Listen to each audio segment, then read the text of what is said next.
Dieu soit béni, Dieu soit glorifié. Encore une fois, bonjour à tout le monde. Nous voulons, vous vous souvenez, là où nous sommes, la dernière fois je prenais la parole ici, je nous avais proposé 3 textes et j'avais donné comme thème un nouveau départ dans la maison du potier. Et c'est là que nous voulons revenir. Et avec ces 3 passages bibliques, Jérémie, chapitre 18, du 1er au 6e verset. Le deuxième passage, nous le trouverons dans Philémon, qui n'a qu'un seul chapitre. Et nous lirons du 10e au 16e verset. Et le troisième passage est à prendre dans Luc au chapitre 13, du 10e au 13e verset. Alors nous lisons d'abord dans Jérémie, au chapitre 18, à partir du verset 1er. La parole qui fut adressée à Jérémie de la part de l'Éternel en ces mots: Lève-toi et descends dans la maison du potier. Là, je te ferai entendre mes paroles. Je descendis dans la maison du potier, et voici, il travaillait sur un tour. Le vase qu'il faisait ne réussit pas, comme il arrive à l'argile dans la main du potier. Il en refit un autre vase, tel qu'il trouva bon de le faire. Et la parole de l'Éternel me fut adressée en ces mots: Ne puis-je pas agir envers vous comme ces potiers, maison d'Israël, dit l'Éternel. Voici comme l'argile est dans la main du potier, ainsi vous êtes dans ma main, maison d'Israël. Église dit Amen. Et nous prenons rapidement Philémon. Nous lirons du 10e au 16e verset. Peut-être pour une meilleure compréhension, je vais commencer la lecture verset 7. Cette épître, l'apôtre Paul l'adresse à un bien-aimé dans la foi. Il l'adresse à un homme. Mais le message que l'apôtre Paul adresse à Philémon est un message qui est d'actualité pour plusieurs d'entre nous. Paul s'adressant à Philémon: J'ai en effet éprouvé beaucoup de joie et de consolation au sujet de ta charité, car par toi, frère, le cœur des saints a été tranquillisé. C'est pourquoi, bien que j'aie en Christ toute liberté de te prescrire ce qui est convenable, c'est de préférence au nom de la charité que je t'adresse une prière, étant ce que je suis, Paul, vieillard, et de plus maintenant prisonnier de Jésus-Christ. Donc vous comprenez que pendant qu'il écrit cette lettre à Philémon, il est aussi en prison. Verset 10. Je t'ai pris pour mon enfant, que j'ai engendré étant dans les chaînes. Il donne son nom, Onésime, qui autrefois t'a été inutile, mais qui maintenant est utile, et à toi et à moi. Je te le renvoie, lui, mes propres entrailles. J'aurais désiré le retenir auprès de moi pour qu'il me servît à ta place, pendant que je suis dans les chaînes pour l'évangile. Toutefois, je n'ai rien voulu faire sans ton avis, afin que ton bienfait ne soit pas comme forcé, mais qu'il soit volontaire. Alléluia. Peut-être a-t-il été séparé de toi pour un temps, afin que tu le recouvres pour l'éternité, non plus comme un esclave, mais comme supérieur à un esclave, comme un frère bien-aimé de moi, particulièrement, et de toi à plus forte raison, soit dans la chair, soit dans le Seigneur. Amen. Et le dernier passage, comme nous l'avions promis, Luc, chapitre 13, à partir du verset 10. Il est écrit ceci: Jésus a enseigné dans une des synagogues le jour du sabbat. Et voici, il y avait là une femme possédée d'un esprit qui la rendait infirme depuis 18 ans. Elle était courbée et ne pouvait pas du tout se redresser. Lorsqu'il la vit, Jésus lui adressa la parole et lui dit: Femme, tu es délivrée de ton infirmité. Et lui imposa le main. À l'instant, elle se redressa et glorifia Dieu. Amen. À l'instant, elle se redressa et glorifia Dieu. Que Dieu soit béni, Dieu soit glorifié. Nous avons dit que autrefois que toute notre scène est en train de se dérouler dans la maison du potier. Dieu amène son serviteur dans la maison du potier pour l'instruire, pour lui donner un message dans la maison du potier. J'ai dit notre thème, c'est un nouveau départ dans la maison du potier. Une masse d'argile au départ informe. Elle n'attire l'attention de personne. Une masse d'argile ignorée de tous, parce que étant vide et informe, Jérémie entre dans la maison du potier. Il est conduit dans l'atelier du potier et c'est là que l'on va lui fournir une image en façonnant un vase. Il trouve le potier en train de travailler sur le tour.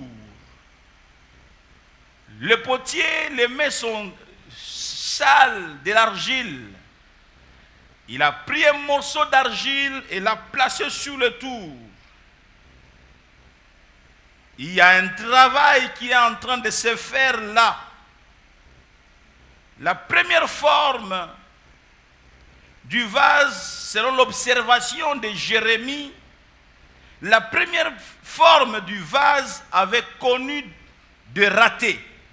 Mais le potier, qui est épris de patience, se met à retravailler l'ouvrage pour en faire un vase à sa convenance. Tout ça, Jérémie est en train de le remarquer. Le potier a travaillé sur l'argile, il en a fait un vase, mais à la conclusion, ce vase n'était pas attrayant, ce vase n'était pas intéressant. Au lieu de jeter ce vase, au lieu de jeter ce travail, Jérémie constate que le potier récupère le même travail et il va pratiquement remettre cette terre, cette argile sur le tour et se remettre encore à travailler avec patience et avec détermination, à travailler sur la même masse d'argile. Et certainement, Dieu a voulu que Jérémie aille et pour qu'il comprenne comment Dieu procède. Dieu n'abandonne pas, Dieu ne rejette pas. Même lorsque les hommes t'ont rejeté, Dieu peut encore te récupérer et travailler sur toi. Oh, alléluia. J'aimerais que nous puissions croire, bien-aimés dans le Seigneur, croire en un Dieu qui peut tout faire. Il a la capacité, Dieu a donc la capacité de donner un nouveau départ. Dieu veut réellement nous accorder un nouveau départ, mais cela dépend aussi de nous-mêmes. Alléluia. Sommes-nous aussi nous-mêmes patients pour rester sur le tour de Dieu? Afin qu'il travaille jusqu'à ce qu'il verra que cette image vaut la peine d'être présentée. Alléluia. L'image du potier, l'image du divin potier est, comme je le disais autrefois, est très ancienne en Israël et dans les cultures environnantes. Et ceci nous parle de la puissance du Seigneur, comme je le disais encore autrefois, à tout faire et à tout refaire. Dieu est capable de tout faire, mais il est aussi capable à tout refaire. Alléluia. Dans la maison du potier, Jérémie comprend la pensée de Dieu. Comment les divins artisans façonnent la glaise humaine. Comment ils façonnent l'argile. Jérémie constate que le potier est non seulement patient, mais aussi persévérant dans sa tâche. Il est patient et persévérant dans sa tâche. Ce qu'il fait doit aboutir et doit donner un résultat satisfaisant. Alléluia. Bien-aimé, peu importe ce qu'est l'argile, sans forme, n'ayant aucun sens, sans avenir, la bonne nouvelle est que Dieu a tout pouvoir sur l'argile. Alléluia. Et tu es vraiment l'image de l'argile. Et Dieu a tout pouvoir sur ta vie. Et Dieu n'a pas encore fini avec toi. Dieu a la capacité de travailler. Il travaillera sur l'argile jusqu'à en faire un récipient utile. Dieu n'abandonne pas. Et Dieu n'a pas perdu du temps qui est passé. Il a la capacité de récupérer le temps. Je disais que Dieu a la capacité de récupérer le temps. Oh, amen, amen. Dieu peut te donner, alors que tu as vécu 30 années de gâchis, mais Dieu peut te donner 20 années meilleures, et quand tu les vis, tu arrives à la fin, tu dis non, c'est comme si tu as vécu 40 années de qualité. Dieu a la capacité de le faire. Je dis à quelqu'un, avec Dieu, tu récupéreras le temps perdu. Oh, si ce message était adressé, donne un bon amen. Tu peux paraître inutile aux yeux de plusieurs, mais une fois entre les mains du divin potier, dans peu de temps, on ne te reconnaîtra plus tout simplement. Oh, alléluia.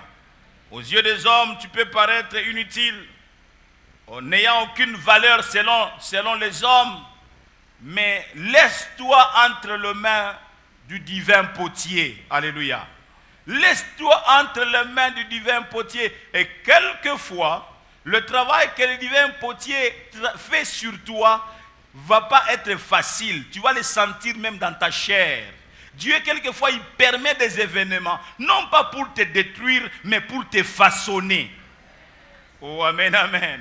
Vous savez, dans un morceau d'argile, je vous avais dit autrefois que moi, j'ai beaucoup joué avec de l'argile dans mon enfance. Et on trouvait quelquefois des petites pierres en pleine dans l'argile. Là. Tu trouves des petites pierres et ça fait comme un point.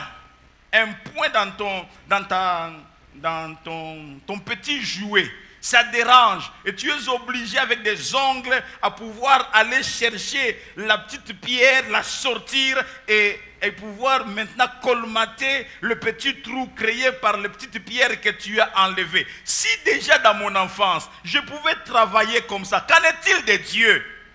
Oh, je pensais que je parlais à quelqu'un. Qu'en est-il de Dieu qui peut travailler quand il trouve quelque chose d'anormal en toi? Il travaille, il enlève ça pour te donner la forme qu'il faut. Et le monde s'étonne, mais tiens, mais il avait telle faiblesse, il avait telle insuffisance. Qu'est-ce qui s'est passé? Qu'est-ce qui s'est passé? L'argile a accepté de se mettre entre les mains du potier et le potier était patient et persévérant. Ainsi, il a présenté cette image-là. Église du Seigneur, quelquefois, ça prendra du temps. Mais j'aimerais dire aussi dans la vie, bien aimé, nous ne partons pas tous au même moment. Nous n'arrivons pas tous au même moment, mais nous partons tous et nous arrivons tous, mais pas toujours au même moment.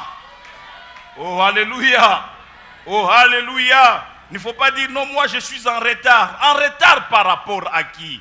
Tu as été programmé par Dieu pour partir au temps de Dieu et arriver au temps de Dieu. Oh, alléluia. Alléluia. Certaines choses nous arrivent tout simplement parce que Dieu veut travailler en nous. Dans Romains 9, verset 21, l'apôtre dit, les potiers n'est-il pas maître de l'argile pour faire avec la même masse un vase d'honneur et un vase d'un usage vil? Les potiers, n'est-il pas maître de l'argile? Les potiers est maître, mes amis, les potiers est maître de l'argile pour faire avec la même masse d'argile un vase d'honneur et un vase d'un usage vil. Nous avons lu aussi donc ce merveilleux passage de cet épître que Paul est en train d'adresser à notre bien-aimé Philémon.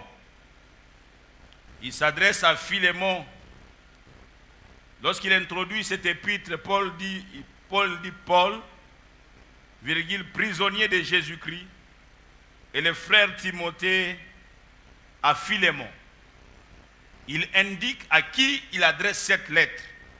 À Philémon, notre bien-aimé et notre compagnon d'œuvre. Alléluia. Il adresse la lettre spécialement, donc d'abord à Philémon. Mais je vous ai dit que le contenu de cette lettre elle est intéressante pour chacun d'entre nous. Nous voulons, s'il vous plaît, retenir le message que Paul est en train d'adresser à notre bien-aimé Philémon. Il dit, je te prie. Pour qui? Nous sommes au verset 10. Pour mon enfant que j'ai engendré étant dans les chaînes. Il cite son nom, Onésime. Mais pourquoi adresse-t-il cette lettre à Philémon et lui parler de Onésime? Ce n'est pas un hasard. Onésime a été longtemps auparavant serviteur de Philémon. Et Onésime n'a pas été correct lorsqu'il a été chez Philémon. Il volait dans la maison de Philémon. Et pour qu'on en mentionne, c'est que Onésime a volé, je crois même des choses de valeur qui ont troublé les cœurs de Philémon. Et lorsqu'il a découvert qu'on a su que c'est lui qui faisait ces différents coups dans la maison de Philémon, Onésime s'est sauvé. Il a fui. Onésime n'avait aucune crainte de Dieu lorsqu'il travaillait dans la maison de Philémon. C'était un homme charnel, un homme de la chair. C'était un homme qui n'était pas renouvelé dans son esprit. Et Onésime s'est sauvé en laissant derrière lui des dégâts. Ça arrive à plusieurs, même certains peut-être sont au milieu de nous, qui laissent, chaque fois qu'ils passent, qui laissent des dégâts derrière eux. Mais un bon jour, Philémon, que dis-je, Onésime, va se retrouver face à face avec l'apôtre Paul. De quelle manière, je ne sais. Parce que selon les commentateurs, et même quand nous lisait attentivement donc l'histoire d'Onésime, c'est que c'est en prison qu'il a reçu l'évangile. Comment a-t-il reçu l'évangile en prison? Point d'interrogation. Est-il allé visiter des prisonniers? Point d'interrogation. Ou est-il lui-même un jour, a-t-il lui-même été emprisonné à cause, parce que celui qui a fait un coup en fera encore un autre. Parce que celui qui a bu, il boira encore. Et il n'y a jamais eu un sans deux. S'était-il lui-même trouvé en prison à cause de ces forfaits? La Bible ne nous dit rien. Mais une chose est vraie, c'est que Onésime a rencontré Paul en prison et a reçu l'évangile là, en prison. J'ai béni Dieu pour ceux qui ne se soucient pas de leur sort, qui ne sont pas en train de se plaindre sur leur sort, mais qui sont capables de servir le Seigneur, même lorsque ça ne va pas chez eux, et ils prêchent l'évangile, afin que les autres soient sauvés. Alléluia. Je pensais que cette parole allait te faire du bien pour donner un bon amen. Peut-être que tu passes par des moments difficiles et tu as des difficultés même à penser à celui qui est à tes côtés. à te souvenir à celui qui est en train de périr dans sa situation. Apprendre même à aller prier avec des gens pour les difficultés par lesquelles ils sont en train de passer, alors que toi-même, tu es en train de passer par des moments difficiles. Paul a annoncé l'évangile à Onésime. Onésime qui veut dire utile. Voilà la signification de Onésime. Quelle signification? Mais cet Onésime était totalement à l'opposé de son nom. Sa vie était tout le contraire de son nom. Onésime était quelqu'un qui était en train de passer à côté de sa destinée. Onésime était en train de passer à côté de sa destinée. Son comportement démontre qu'il n'était pas utile pour son maître Philémon. Onésime était comme une destinée perdue. Une destinée qui s'est cassée. C'était comme une destinée qui a été cabossée. Mais gloire soit rendue à Dieu de ce que la main du divin potier est passée par Onésime. Oh alléluia. Oh alléluia. Il va être ramassé comme un morceau d'argile et placé sur le tour du potier. Et voici que l'inutile fut rendu utile. Il était inutile, il était à l'opposé de son nom. Mais l'évangile, la puissance de la parole de Dieu, car l'évangile est une puissance pour le salut de quiconque croit. Il a été transformé, régénéré, et son caractère a été refixé, il a été reprogrammé, et Onésime a connu un changement total et radical. Et là où il volait, il ne sait plus voler. Tu ne peux pas dire que tu es enfant de Dieu si tu continues à voler. 2 Corinthiens 5, 17 dit que si quelqu'un est en Christ, il est une nouvelle création. Les choses anciennes sont passées. Les choses anciennes sont passées. Les choses anciennes sont passées. Oh, les choses anciennes sont passées. Voici, toutes choses sont devenues nouvelles. Alléluia. Bien-aimé, le nouveau départ doit commencer par là. Tu pensais que je parlais à quelqu'un? Le nouveau départ doit commencer par là, mes amis. Oh, alléluia. Plusieurs désirent avoir un nouveau départ. Mais le meilleur de nouveaux départs qui provoquera d'autres départs, c'est lorsque le cœur est transformé. Lorsqu'on devient une nouvelle création. Ces nouveaux départs-là, il faut les connaître, bien-aimés dans le Seigneur. Et si tu as mené une vie contraire à la vie chrétienne, alors que tu as déjà donné ton cœur à Jésus-Christ, je te promets que tu peux aussi connaître un nouveau départ, recommencer avec le Seigneur dans une vie propre de sanctification et glorifiant le Seigneur. Alléluia. C'est là que nous devons chercher davantage un nouveau départ. Un nouveau départ est possible quand vous lisez avec moi dans 2 Corinthiens au chapitre 6, à partir du verset 17, il est écrit: c'est pourquoi sortez du milieu d'eux et séparez-vous, dit le Seigneur. Ne touchez pas à ce qui est impur et je vous accueillerai. Alléluia. Ne touchez pas à ce qui est impur et je vous accueillerai. Ne touchez pas à ce qui est impur et vous connaîtrez un nouveau départ. Verset 18. Je serai pour vous un père et vous serez pour moi des fils et des filles, dit le Seigneur Tout-Puissant. Alléluia. Je serai pour vous un père. Bien-aimé, tu peux connaître un nouveau départ. Tu peux revenir dans cette bonne relation de père et fils avec le Dieu Tout-Puissant qui t'a créé. Ne reste pas au niveau de la créature, ne reste pas au niveau de la création. Deviens fils de Dieu, deviens enfant de Dieu et qu'il devienne ton père. Il dit, je serai pour vous un père et vous serez pour moi des fils et des filles. Alléluia. Oh, alléluia. Il dit, sortez du milieu de toutes ces mauvaises choses et je vous accueillerai. Il dit, je vous accueillerai.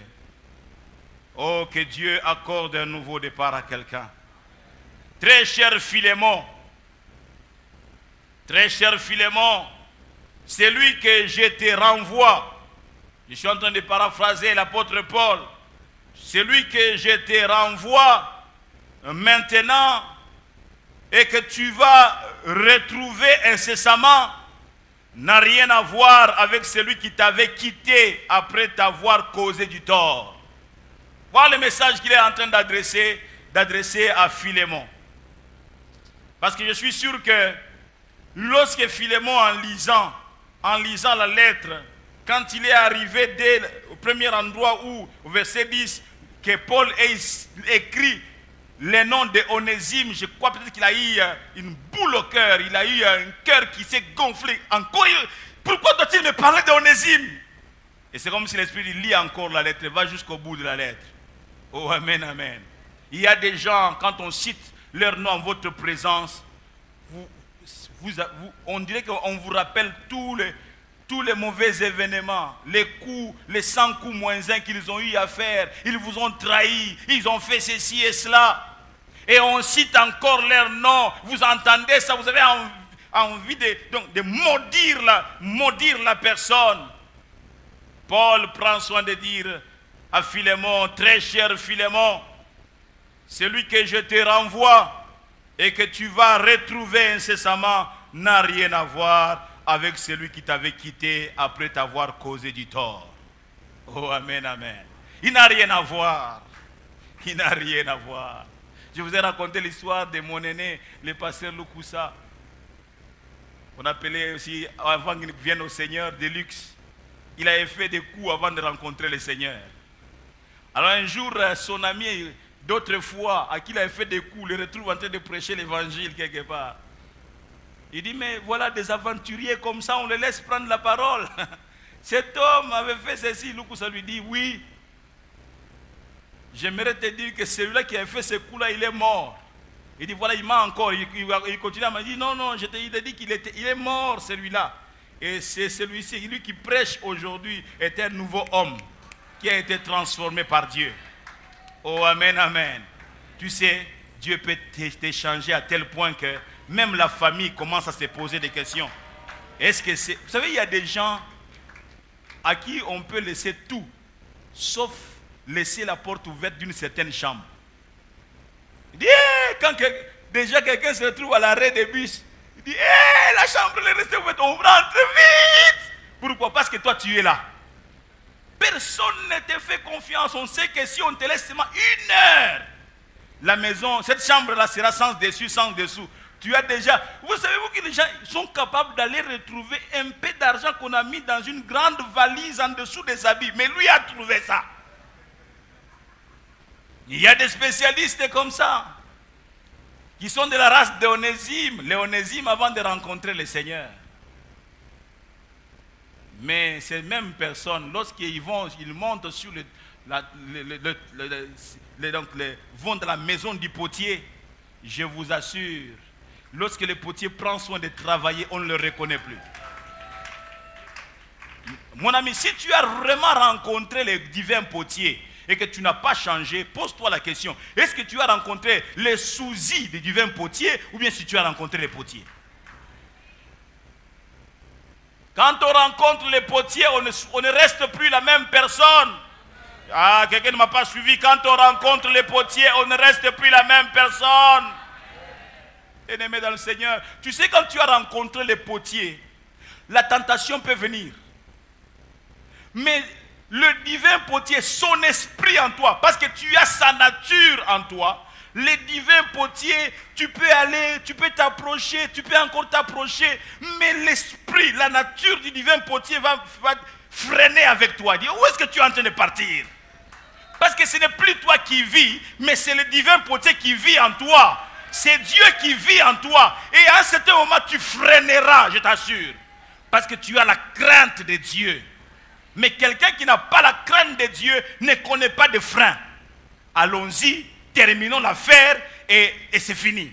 Et il l'a fait aujourd'hui, il le fera demain, il le fera encore après-demain, il le fera encore après-demain. Bien-aimés dans le Seigneur, pour ceux qui sont nés de l'esprit, le péché n'a plus de pouvoir sur eux. Oh, alléluia. Mais tu peux connaître un nouveau départ. Amen, amen. C'est vrai, mes amis, l'évangile est une puissance pour le salut de quiconque croit. Oh, amen, amen. L'évangile est une puissance pour le salut de quiconque croit. Philémon, C'est quelqu'un d'autre qui t'arrive là. Celui-ci n'a rien à voir avec ce que tu as connu dans le passé. C'est un vase éprouvé d'une grande réussite. C'est lui que je suis en train de t'envoyer. Il a connu une déprogrammation par rapport à l'ancien, mais il a connu aussi une programmation nouvelle par rapport à des choses nouvelles. Les choses anciennes sont passées, toutes choses sont devenues nouvelles. Alléluia. C'est comme si Paul l'avait mis à l'épreuve pendant longtemps et il a vu que non, cet homme est transformé. C'est comme si Paul aussi veut donner à Onésime de repasser là où il avait fait le coup et que l'on constate que ce n'est plus le même Onésime. Oh, amen, amen. Ce n'est plus le même Onésime. Bien-aimé, ça peut être possible. Amen, amen. Oh homme, ça peut être possible. Ta femme ne croit plus en toi. Parce que il y a des femmes elles-mêmes, elles disent de son mari, mon mari, même ma cousine, je ne vais pas la laisser à ses côtés. Mais le divin potier peut passer par là. Amen, amen. Elle aura toujours peur. Parce que quelqu'un dit que celui qui a été mordu par le serpent, même quand un lézard passe, il tremble. Mais quand il verra que le lézard est passé, tu n'as rien fait. Hein? Et puis encore, la femme va dire, ah, qu'est-ce qui s'est passé? Qu'est-ce qui s'est passé? Il était allé sur le tour du divin potier. Oh, alléluia. La transformation est possible. Oh, amen. Oh, la vie chrétienne n'est pas donc un mystère. Ça peut être possible à cause de l'œuvre de la croix. C'est là que ça a été rendu possible. Et j'aimerais te dire que tant que tu restes, tu es né de nouveau, il faut entretenir cette relation, il faut entretenir cette communion. C'est là que nous parlons même de l'importance de maintenir son contact avec la famille des saints, de maintenir son contact avec la maison de Dieu. Nous sommes comme de bois, n'est-ce pas? Vous qui avez vécu au village, pour faire le foyer de feu, un grand feu, on y ajoute beaucoup de bois dans les foyers, n'est-ce pas? Et ça fait un grand feu. On peut préparer les haricots dans une grande marmite et ça va bouillir et ça va cuire. Mais lorsqu'on veut éteindre le feu, c'est si simple. On retire le bois, quelques bois, les grands bois, on les retire et ces bois qu'on a retirés du foyer, attention, il ne faut pas les toucher. Hein. À son bout là, ça va te brûler parce que ça a un feu. Oh, amen, amen. Mais avec le temps, le feu de ce bois va s'éteindre. Pour que son feu ne s'éteigne pas, il doit accepter de revenir encore dans le foyer. L'église, c'est le foyer. L'église, c'est la maison du potier. Et nous devons accepter de revenir à l'église. Si nous aimons Jésus, nous devons aimer son corps. Nous devons être dans son corps, son église, pour recevoir la parole. Nous nous contaminons, la bonne contamination. Nous nous contaminons la foi. Nous nous contaminons la soif de prier, bien aimé dans le Seigneur. Mais quand tu es seul, tu vas commencer à perdre ton feu, tu vas le perdre. Et si tu ne te décides pas de revenir, ton feu s'éteindra. C'est ainsi que lorsque le feu est éteint, tu commences à te sentir encore à l'aise dans les choses que tu avais vomies, les choses que tu avais reniées. Tu commences à te sentir à l'aise. Oh. Hier, quand un homme te touchait ici, tu dis, oh, qu'est-ce qui se passe? Mais monsieur, gardez vos distances. Mais maintenant, quand ton feu est éteint, quand les collègues de service te touchent ici, tu dis, oh, toi aussi. Toi aussi. Non pas comme ça, mais soyons sérieux quand même, messieurs. Mais oh, Jean-Pierre, toi aussi. Pourquoi? Parce qu'on est éteint. On commence à reprendre le goût à aimer ces choses. Or, lorsque c'est Christ qui vit en nous, nous repoussons ces choses. Nous ne repoussons pas la personne, mais nous repoussons ces choses. Il dit non, pas ça avec moi, n'est-ce pas? Oh, n'est-ce pas? Il y a certains endroits, Tu ne te sentais plus à l'aise dans ces endroits-là. Tu fouillais ces endroits. Maintenant, tu commences à te sentir à l'aise. C'est quoi? Tu es en train de t'éteindre. Mon ami, tu es en train de t'éteindre. Oh non, ça ne fait rien, je suis toujours chrétien, je vais toujours dimanche à l'église. Et même à ce moment-là, tu ne viens plus écouter la parole de Dieu la semaine. Tu ne viens plus prier la semaine. Tu as seulement le culte de dimanche. Et tu viens chaque jour, chaque dimanche. Et puis à un certain moment, c'est maintenant dans les dimanches. Il dit, bon, il y a 5 dimanches. Si je m'absente des dimanches, c'est un problème. Donc tu commences maintenant à venir sur 4 dimanches, tu viens des dimanches. Tu es en train de t'éteindre. Bien-aimé, l'église n'a pas été faite par hasard. L'église, c'est dans la pensée de Dieu. Oh, est-ce que je parle à quelqu'un? L'église, c'est dans la pensée de Dieu. Et nous devons venir pour nous mettre en contact des autres, écouter la parole, prier. Tu sais que même quand tu étais fatigué, tu étais dépassé, quand tu entres vendredi, tu trouves quelqu'un d'autre. Même quand il ne crie pas, tu sens qu'il est en train de prier. Donc, moi aussi je peux prier alors. Tu étais découragé, fatigué, mais les gestes de l'autre, la prière de l'autre te contamine. Toi aussi tu commences à prier. Quand tu rentres à la maison, tu continues à prier, oui ou non? Oh, amen, amen. Oh, amen, amen. Bien-aimé, saisis, le diable est méchant. Le diable, il dit qu'il rôde comme un lion, rugissant, chercher qui il va. S'il te trouve endormi, il va te dévorer. Mais un nouveau départ est possible. Oh, alléluia. Un nouveau départ est encore possible. Là où tu venais à temps, le culte pour toi, non, chaque minute compte. Je dois être là avant que le culte ne commence. Désormais, même quand tu es avec 1h30, ce n'est pas un problème. Dieu, c'est au cœur qu'il regarde. Il voit mon cœur et mon cœur est bon. Même si je viens pour, au lieu de 2h15 minutes, moi je viens pour 25 minutes. Oh, mais Dieu regarde au cœur, il voit ma motivation. Dieu a vu ma motivation. Non, frère, sœur, le diable t'a déjà eu peut-être en partie.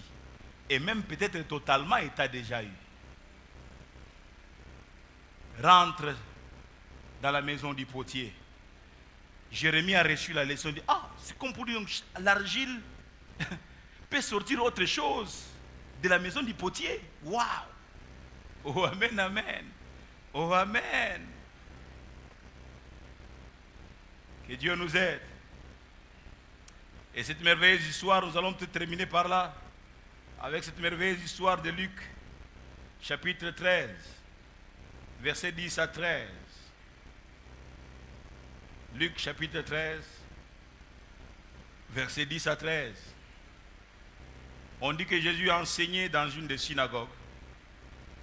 C'était le jour du sabbat.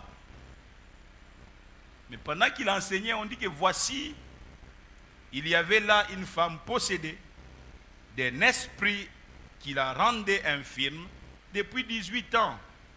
Elle était courbée et ne pouvait pas du tout se redresser. Amen. Ramazan. Elle était courbée.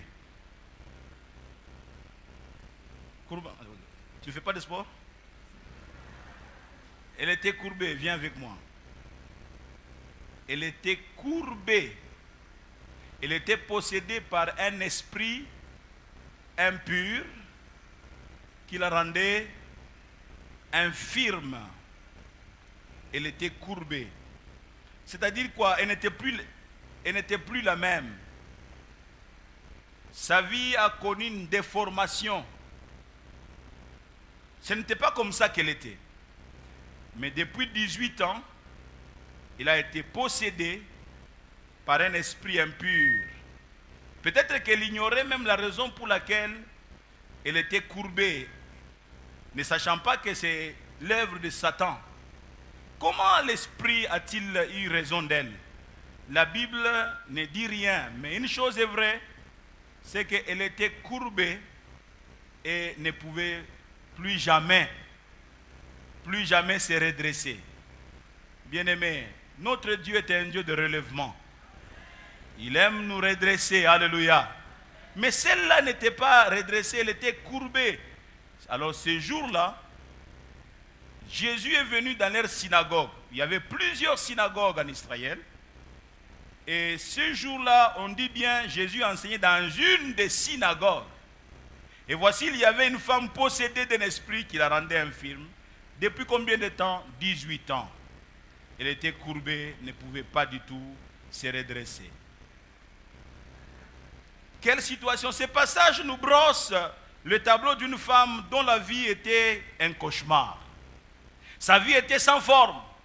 L'on peut dire que sa vie était sans dessus, sans dessous. Elle passait en quelque sorte inaperçue aux yeux des gens. Bien-aimés, qui pouvait jeter un regard admiratif, un regard favorable sur cette dame? Quel est ce jeune homme qui pouvait avoir la vision du mariage avec cette jeune dame? À moins que tu aies la révélation de la part du Seigneur. Tout le monde éviterait. Non, Dieu ne m'a pas convaincu. En tout cas, Dieu ne m'a pas convaincu pour la sœur Kintoni. Moi, je ne suis pas là.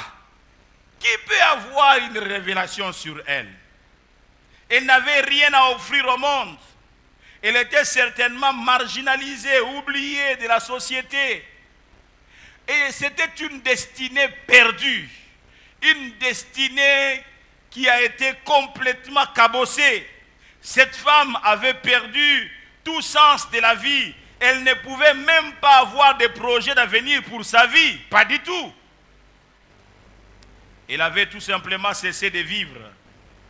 Mais c'était sans compter avec la visite du divin potier dans cette synagogue. Alléluia. La Bible dit que vous savez comment Dieu a oint du Saint-Esprit de force, c'est Jésus de Nazareth qui allait de lieu en lieu, faisant du bien et guérissant tous ceux qui étaient sous l'empire du diable. C'est quelqu'un qui voyage avec un objectif, avec un but. Il est venu ce jour-là, il savait qu'il rencontrerait cette dame là-bas. Oh, amen, amen. Amen, amen.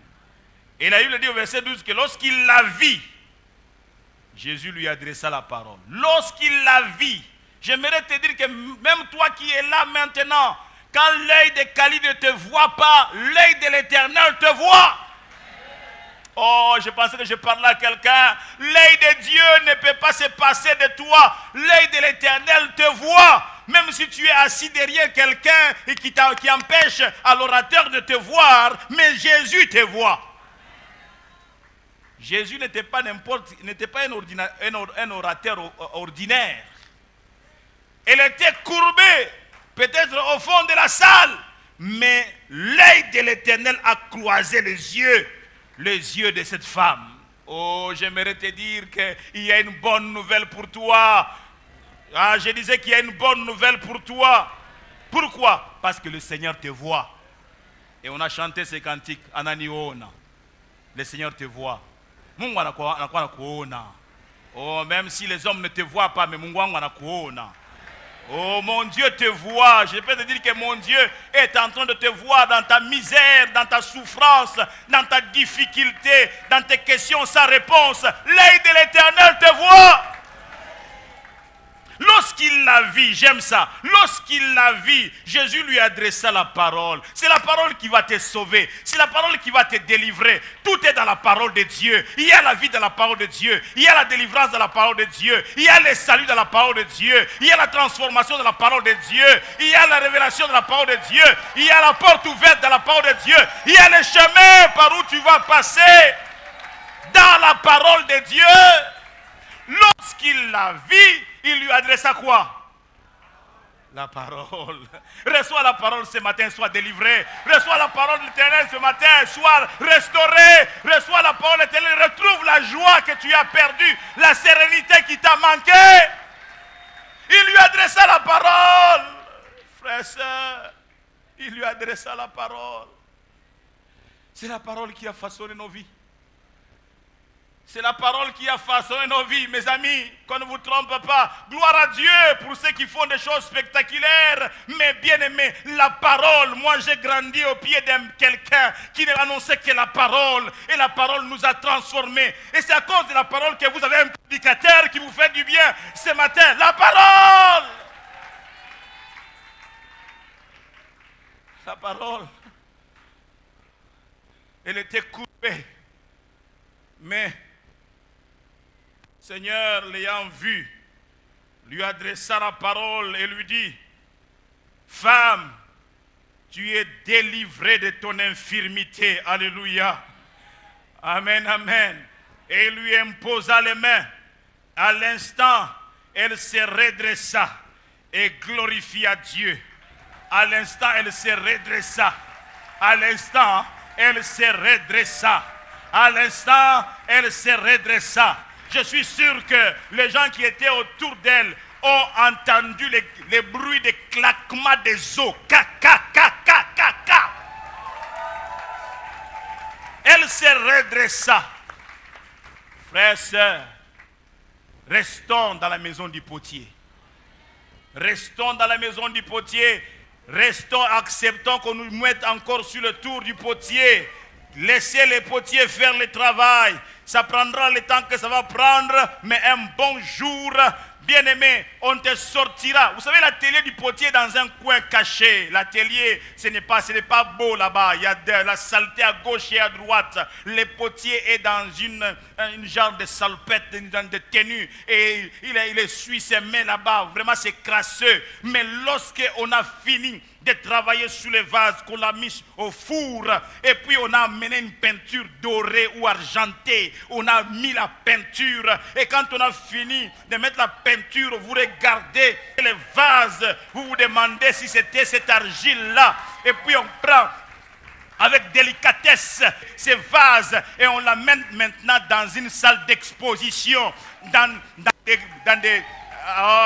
buffets donc vitrés. On place maintenant avec délicatesse ces vases argentés ou dorés. On les place, on les suspend là. Et quand les gens passent, ils sont en train de baver. En regardant les vases. Waouh, waouh, waouh, waouh, waouh. Les gens disent, mais quel vase, quel art. Oh, c'est ainsi que Dieu va te présenter au monde lorsqu'il aura travaillé sur toi. Je suis sûr que ce jour-là, à la fin du culte, alors que les gens sortent, on voit aussi la sœur Kinton, qui a toujours été comme ça à l'église. Mais ce jour-là, une dame s'est relevée. Et elle était toute heureuse. Et j'entends quelques gens dire, on les a arraché la parole de la bouche. Je dis, waouh, nous avons des beautés là qui a. Oui, maintenant on peut voir la beauté de cette dame. Maintenant quelqu'un peut avoir la vision pour le mariage, mais pour qu'il y ait mariage, il avait fallu d'abord que la main du potier puisse passer par là. Jeune fille, laissez que la main du potier vous façonne. Peu importe vos origines. Peu importe vos familles, oh baba la kate quoi non, oh pas na bango ba kenda kali bosote, mais si la main du potier, si la main du potier passe par toi, ce qui faisait que les gens puissent te fuir. J'ai entendu une sœur dire, moi les fiançailles ça commence toujours bien, mais au bout de 3 mois, quelqu'un s'en va même sans dire au revoir. Quand la main du potier passera par toi, parce que c'est ton droit aussi de te marier dans le Seigneur, il n'y aura pas qu'un seul. Tout en a mis tout. Chacun va poser son problème au même moment. Tu auras l'embarras du choix. 5 candidatures. Maintenant, il faut régler ça devant le Seigneur. 5 candidatures la même semaine. Lundi, Jean-Pierre pose le problème. Mardi, Patrick pose le problème. Mercredi, Jean-Pierre pose son problème. Jeudi, Simon pose son problème. Et puis tu les retrouves dimanche. Tu dis, mais Seigneur, on a tout dit. Seigneur, bloque, ferme la porte. Ouais. Quand la main du potier passe, elle se moque de tes origines, la main du potier. Oh non, chez vous, les gens n'avancent pas. Oh non, il y a la sorcellerie. Elle se moque de tout ça. Oh, amen, amen. Tu étais courbé, il va te redresser. Ah, je prie que mon Seigneur redresse quelqu'un au nom de Jésus. Oh, amen, amen. Que mon Dieu te donne un nouveau départ. Et que tu vives quelque chose que tu n'as jamais vécu. Je proclame un nouveau départ sur quelqu'un. Et si c'est à toi que ce nouveau départ est adressé, donne un bon amen. Donne un bon amen. Donne un bon amen. Alléluia.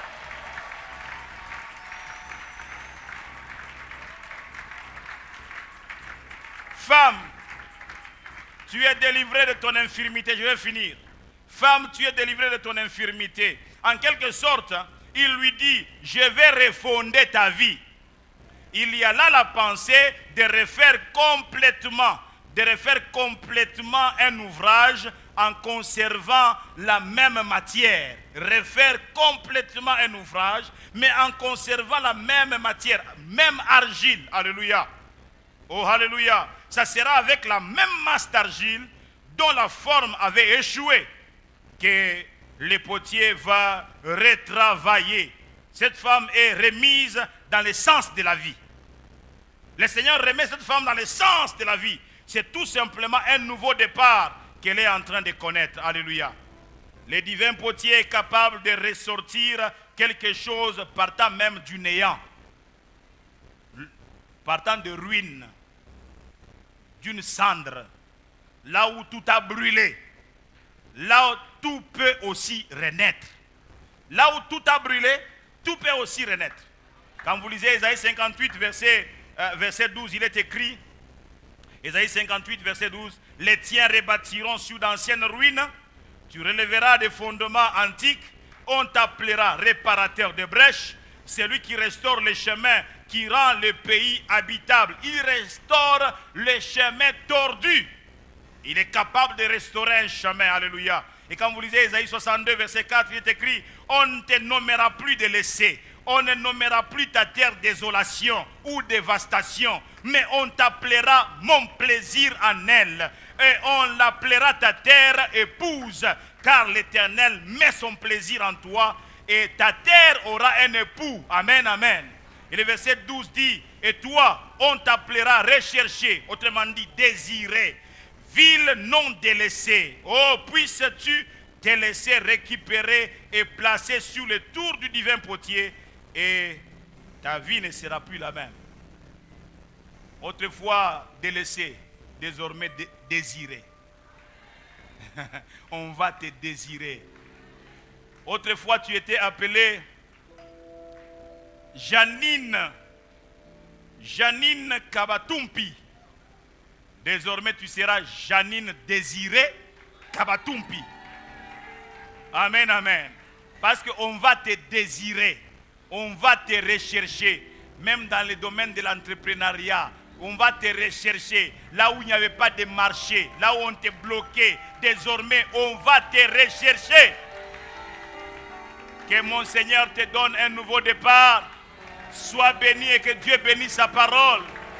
Au nom de Jésus. Merci Seigneur.